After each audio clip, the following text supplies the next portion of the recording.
오늘 주신 하나님 말씀은 신약성경 에베소서 5장 22절에서 28절까지 말씀입니다.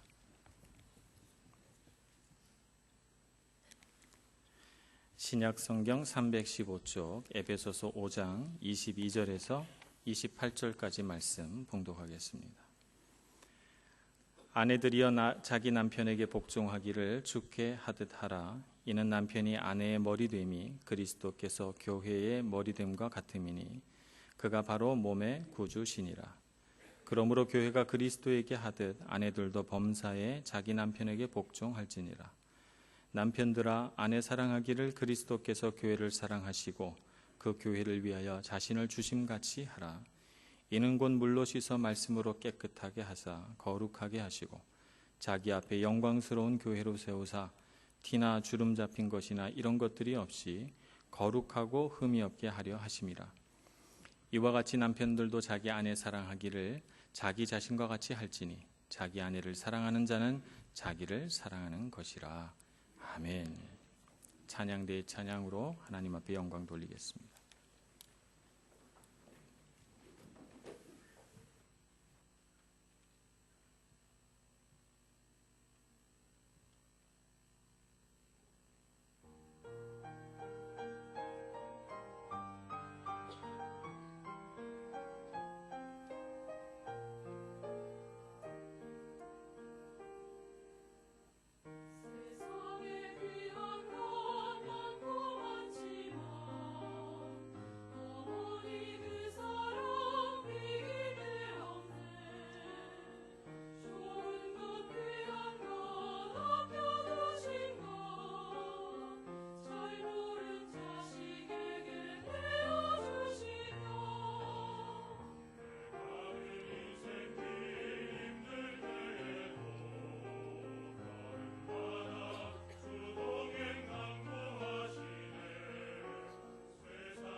인간 관계에서 가장 중요한 것이 무엇일까요?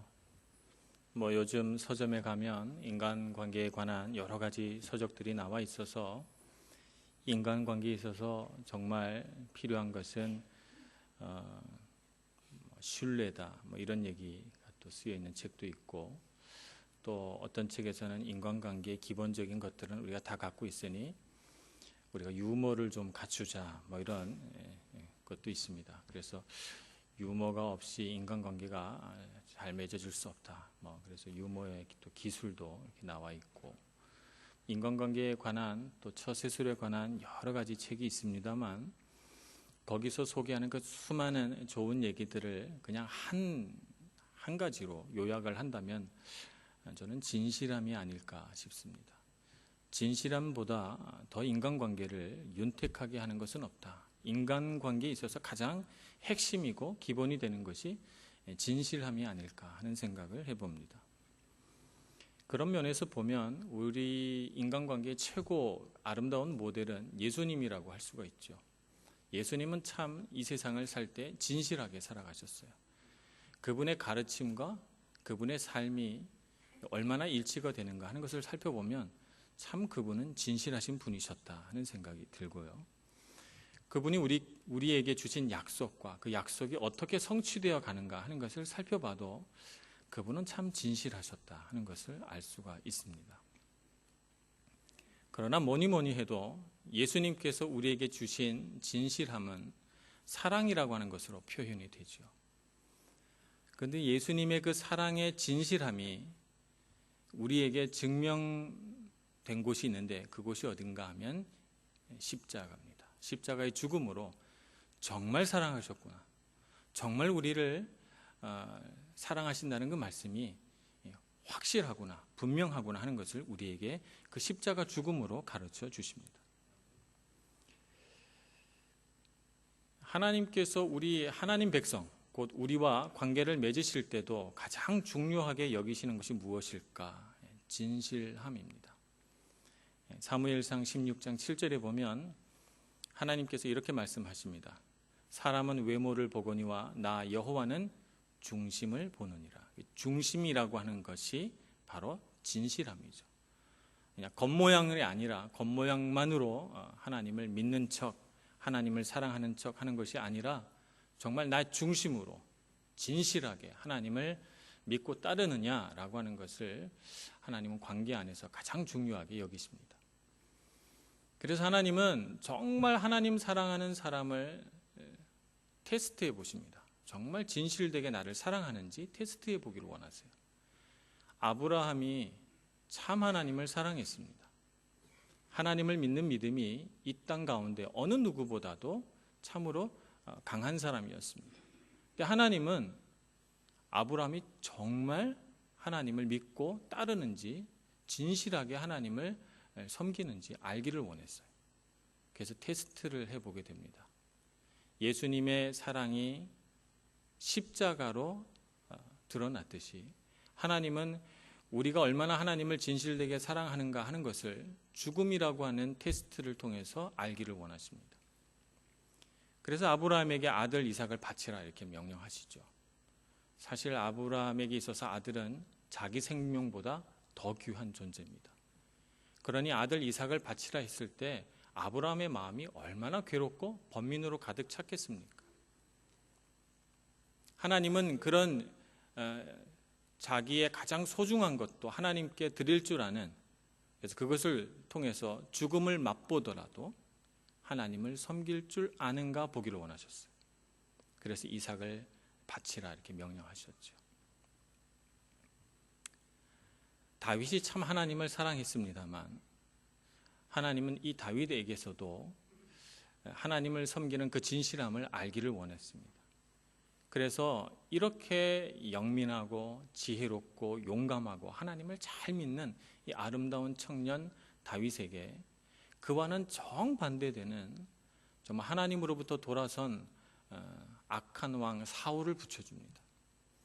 1년도 아니고 2년도 아니고 10여 년을 이 사울 왕으로부터 고통받게 하고, 그리고 나서 하나님이 이 다윗을 시험해 봅니다.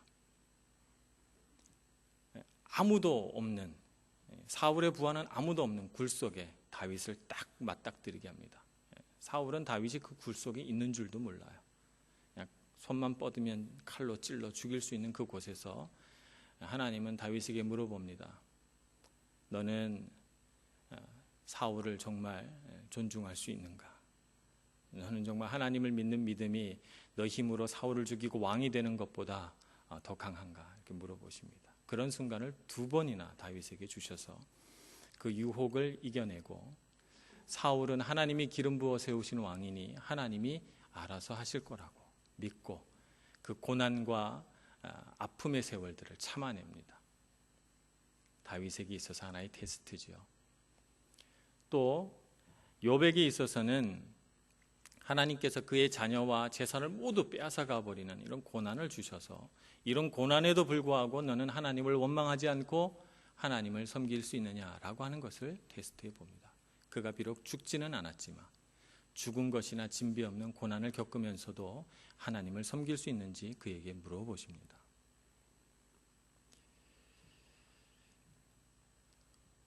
우리가 이 세상을 살아갈 때 모든 인간관계 안에서 우리의 진실함을 보여줄 수 있는 곳은 바로 우리가 얼마나 그 인간관계 안에서 우리 자신을 죽여 그 사람에게 진실함을 보여주느냐 하는 데 달려 있습니다.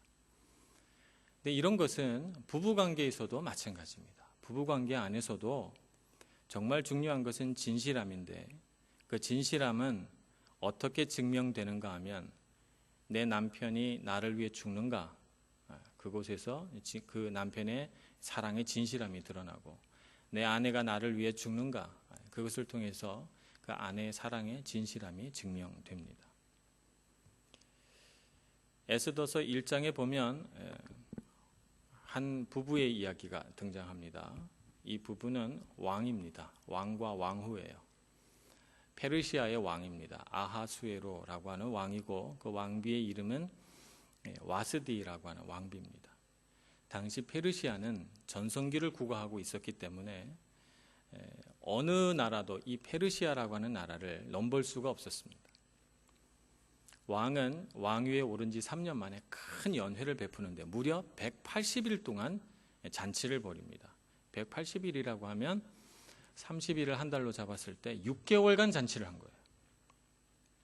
6개월간 잔치를 하면서 전국에는 모든 귀족들과 고관 대작들을 다 불러서 신하들을 불러서 놓고 금잔을 가지고 술을 마시고 마음껏 음식이 나와도 도무지 떨어지지 않도록 음식을 공급하고 술도 그와 같이 하고 그래서 그곳에서 왕이 자신이 누리는 이 영광과 영화와 국력과 힘과 이 모든 것들을 자랑하고 누리게 됩니다.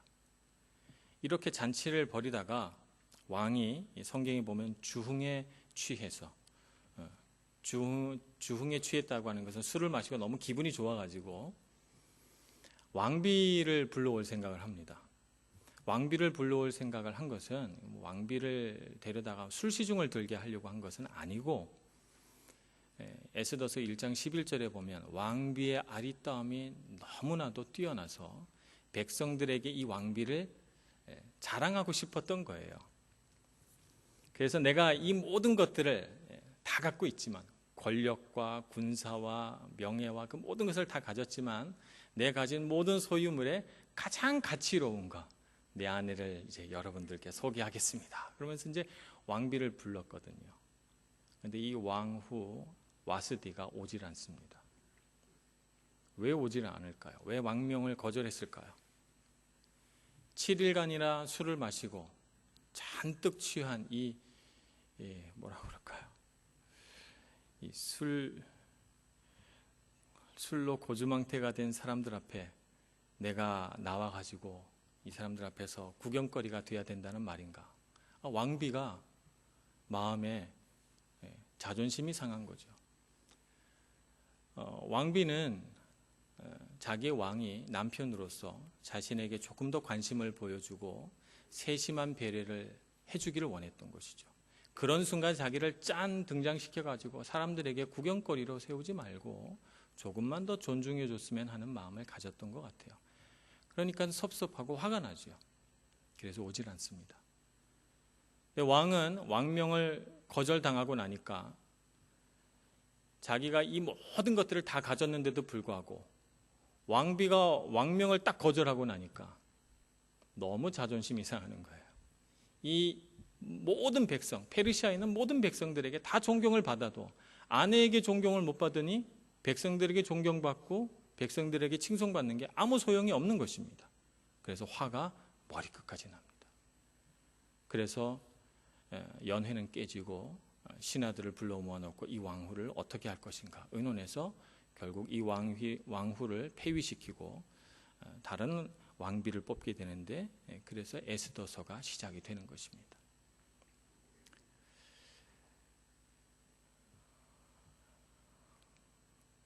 에베소서 5장 33절 말씀을 우리가 한번 보겠습니다. 오늘 본문 말씀은 아니지만 에베소서 5장 33절에 보면 너희도 각각 자기의 아내 사랑하기를 자신같이 하고 아내도 자기 남편을 존경하라 이렇게 말했습니다.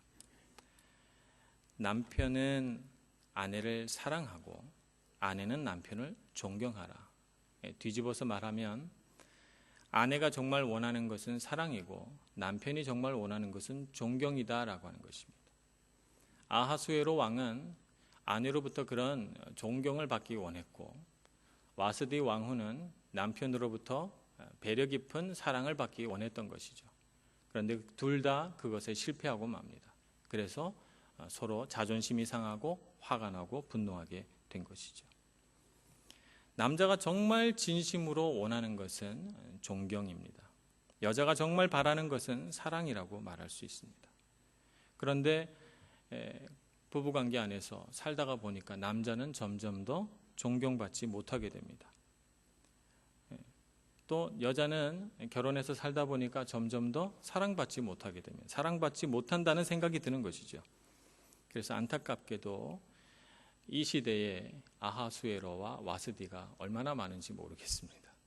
그래서 아내와 남편이 남편과 아내가 서로 싸우면서 왜 나를 존중해 주지 않느냐고 왜 나를 사랑해 주지 않느냐고 서로 싸우며 다투며 살아가는 것입니다.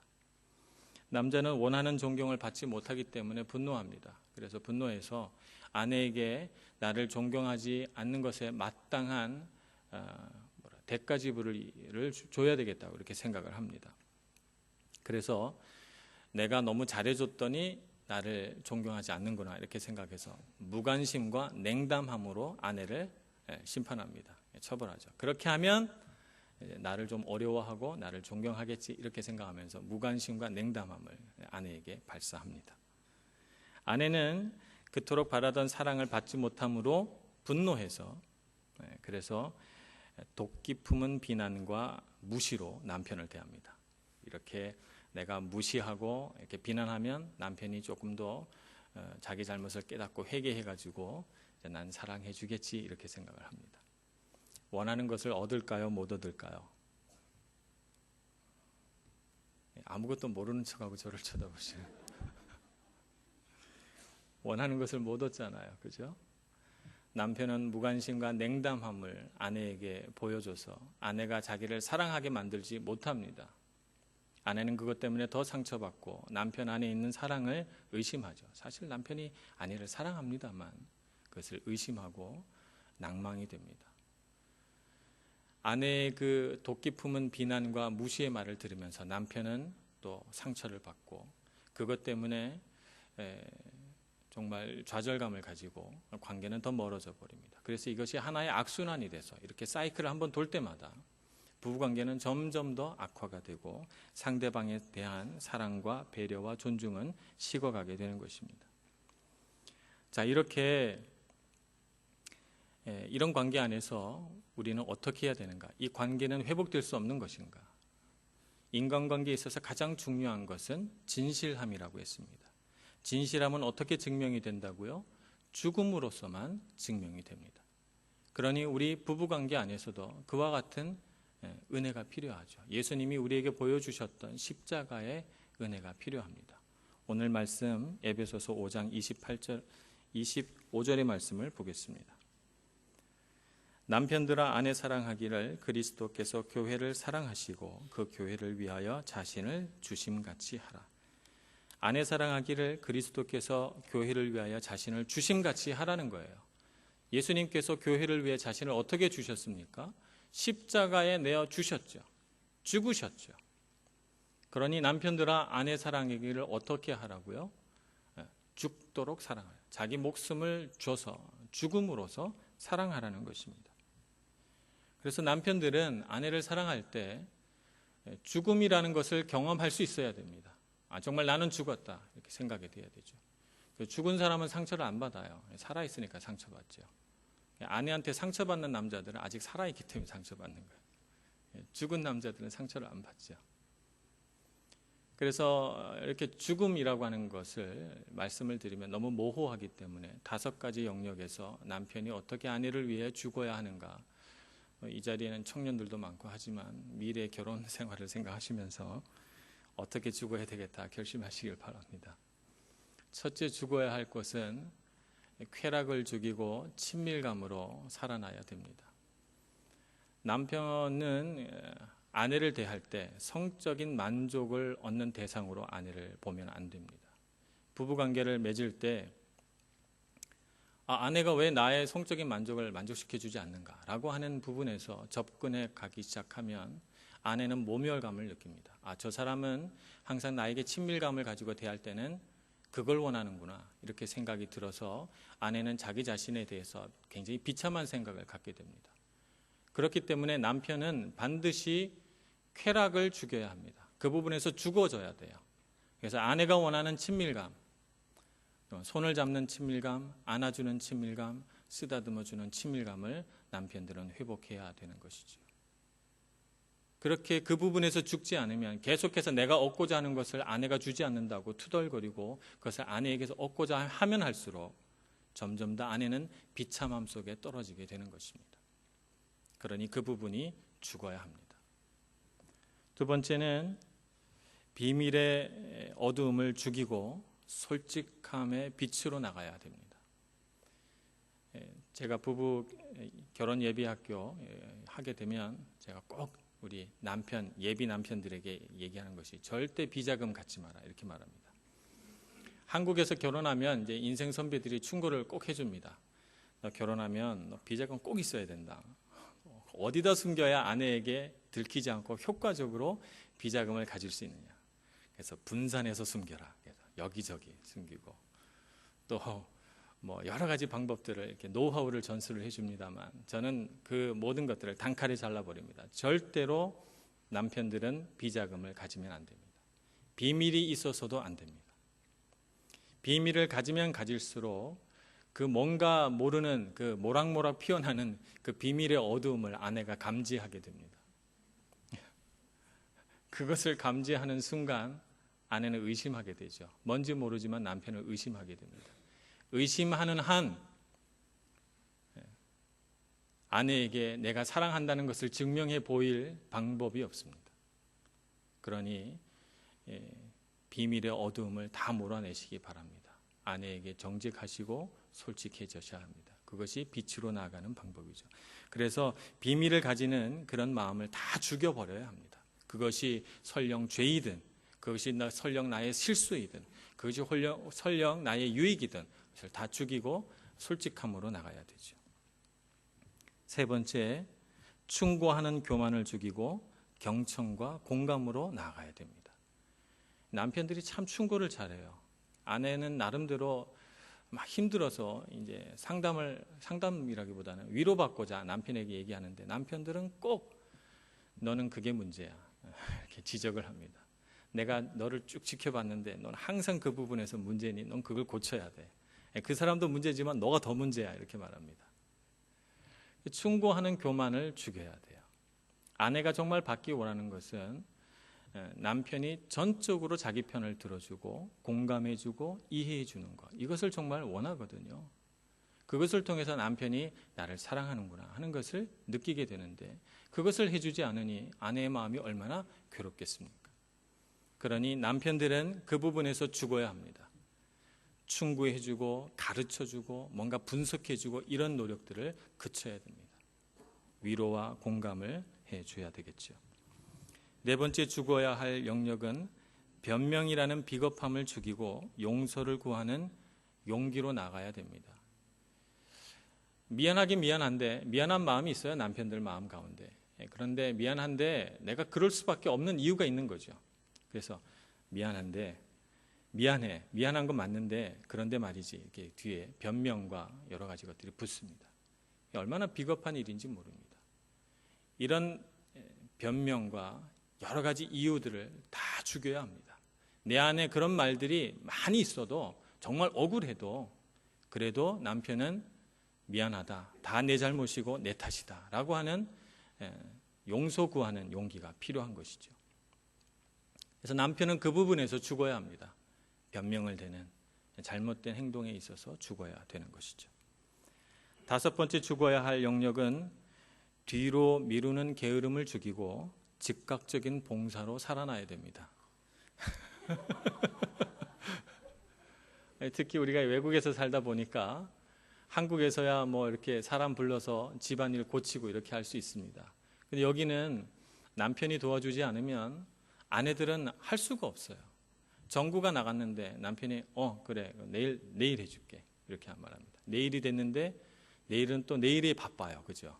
그래서 남편이 아이고 깜빡 잊어버려 내일 해줄게.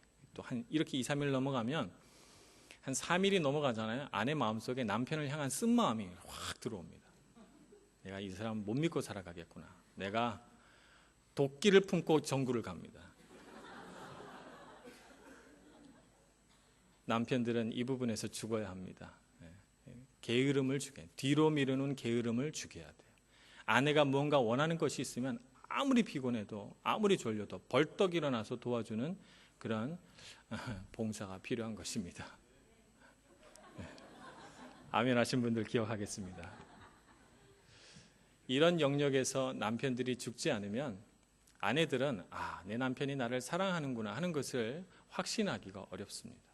그러니 남편들이요, 예수 그리스도가 교회를 위해 죽으심 같이 날마다 아내 앞에서 죽는 남편들이 되시기를 꼭 부탁을 드립니다. 에베소서 5장 22절에 보면 아내들을 향한 말씀도 있습니다. 아내들이여 자기 남편에게 복종하기를 주께 하듯 하라. 남편에게 복종하라는 것입니다. 누구에게 하듯? 예수 그리스도에게 하듯 복종하라는 것이죠. 남편을 보면 정말 예수님의 제자도 안 보이는 거죠. 저 인간을 내가 어떻게 예수님처럼 생각하고 복종할 수 있을까? 이런 생각이 드니까 끊임없이 남편의 부족한 부분들, 남편으로부터 체험받지 못하는 나의 섭섭함 이런 것들을 계속해서 하고, 그래도 남편이 무감각해서 잘 말을 안 듣는 것 같으니까 그 무감각함을 깨워주기 위해서 더 강한 독침과 더 강한 말들로 남편을 막 합니다. 그러면 그럴수록 남편은 더 강하게 방어하면서 아내의 말을 듣지 않으려고 하지요. 어떻게 해야 되는가? 남편 안에 살아계신 예수 그리스도를 봐야 됩니다. 그러면 남편 안에 어떤 예수님이 살아계시는가? 한 4가지 정도로 볼 수가 있습니다. 첫째는 남편 안에 예수님의 권위가 살아 있습니다. 그걸 알아야 돼요.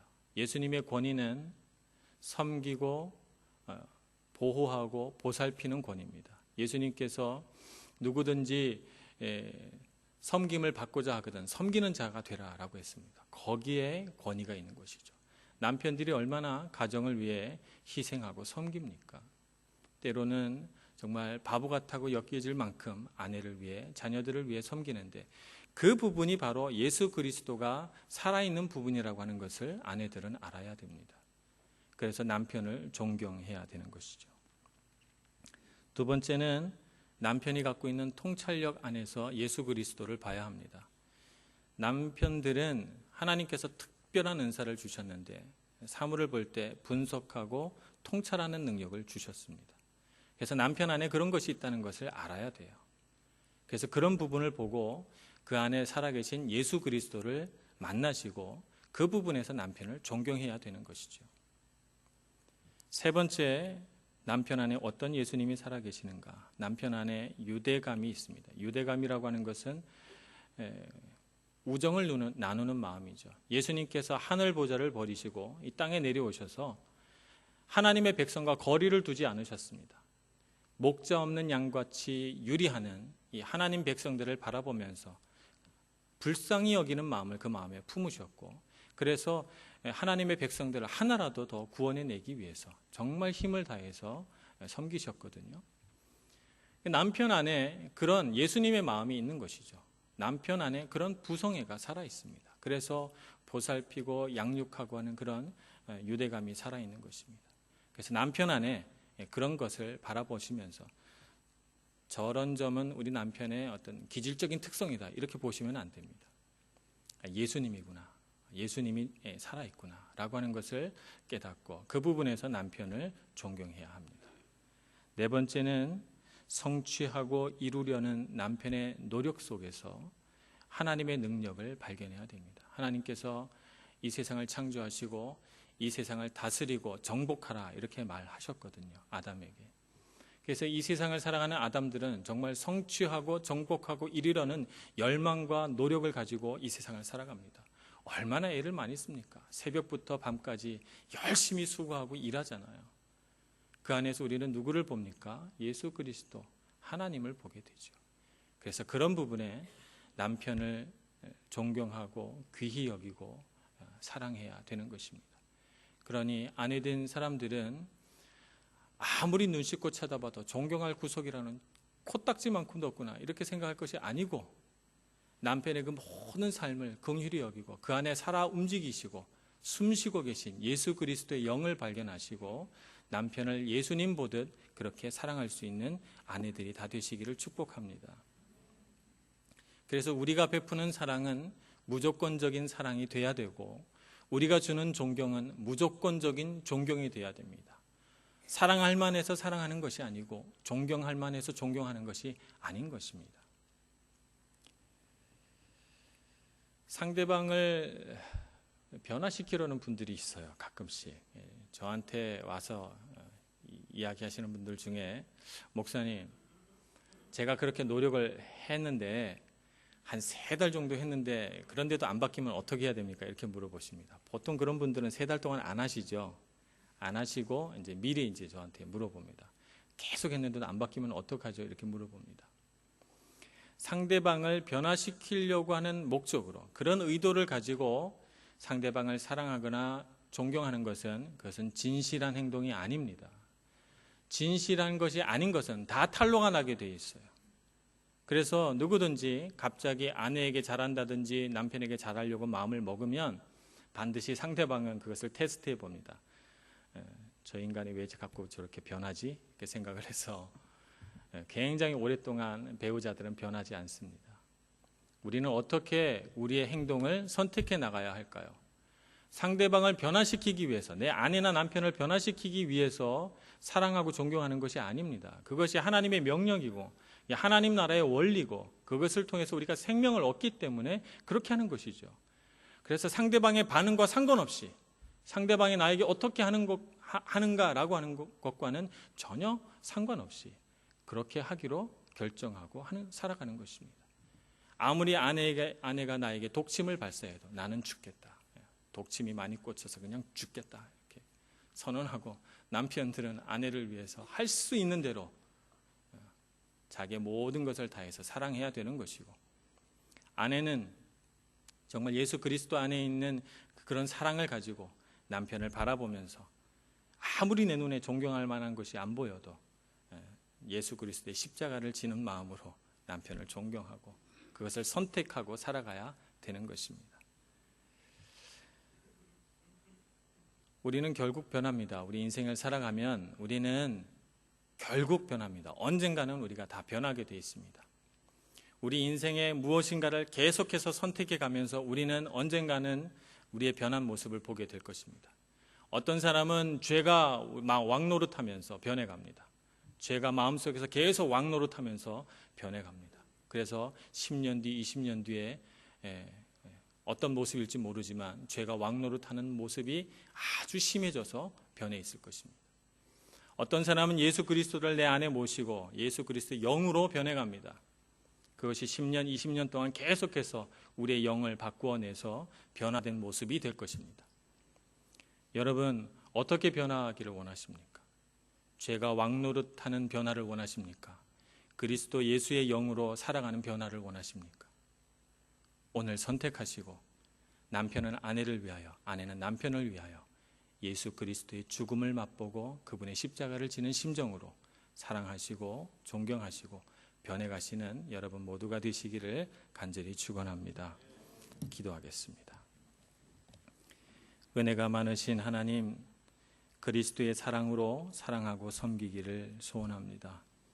우리의 아내됨이, 우리의 남편됨이 사람의 능력으로 만들어진 것이 아니고 하나님으로부터 온 귀한 특권이고 직분인 줄 믿고 정말 참된 아내 되기 위하여, 참된 남편 되기 위하여 그리스도의 십자가를 지고 가는 저희들 모두가 다 되게 하여 주시옵소서. 예수님의 이름으로 기도합니다. 아멘.